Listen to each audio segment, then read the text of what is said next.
Hi అండి. ఎలా ఉన్నారు అందరూ? నేనైతే చాలా బాగున్నాను. ఇక్కడ నేను ఎగ్ ఫ్రైడ్ రైస్ అయితే చేస్తున్నాను. చాలా ఈజీగా, సింపుల్‌గా పిల్లలకి ఎంతో ఇష్టంగా తినేలాగా నేను ప్రిపేర్ చేస్తున్నాను.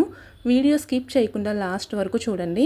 అలాగే కొత్తగా ఎవరైనా చూస్తున్నట్లయితే ఒక్క లైక్ చేసి మన ఛానల్‌ని సబ్స్క్రైబ్ చేసుకోండి.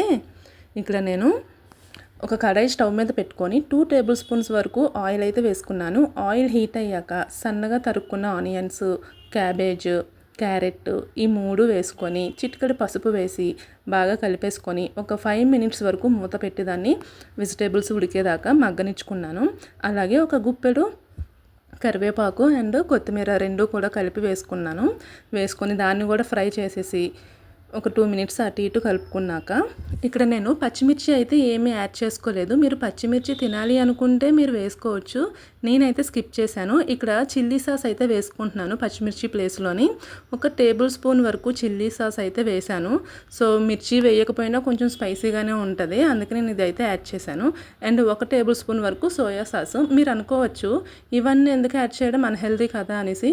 సో బయట వాళ్ళు ప్రిపేర్ చేసేదానికన్నా మనం ఇంట్లో ఇలా అప్పుడప్పుడు చేసుకునేదే బెటర్ అనేసి నా ఒపీనియను.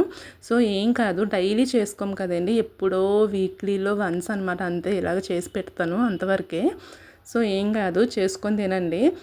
మరీ మనం ఎంత బయట ఫుడ్ అవాయిడ్ చేసినా ఏదో ఒక రోజు నాకు అది తినాలనిపిస్తుంది, ఇది తినాలనిపిస్తుంది అనేసి ఉంటుంది కదండి. సో కంపల్సరీగా చేసుకొని తినాలి, ఏం కాదు. సో మా పాప అయితే నార్మల్గా ఎగ్ రైస్ అస్సలు తినేదే కాదు. ఇది ఒక్కసారి ఇలా చేసి పెట్టాను అంతే, అప్పటి నుంచి నన్ను అడగడం స్టార్ట్ చేసింది. అమ్మ ఎగ్ రైస్ చెయ్యమ్మా, రెస్టారెంట్ స్టైల్లో చెయ్యి అనేసి దీనికి పేరు పెట్టింది అనమాట. సో అలాగే నేను సరే అనేసి తన కోసం అలా ప్రిపేర్ చేసేసి తన వరకే నేను చేసేసి పెట్టేస్తున్నాను. ఇక్కడ ఒక ఎగ్ అయితే తీసుకున్నాను. 1 or 2 ఎగ్స్ తీసుకోండి మీరు, మీకు ఎంతమంది ఉన్నారో చూసుకొని దాన్ని బట్టి తీసుకోండి.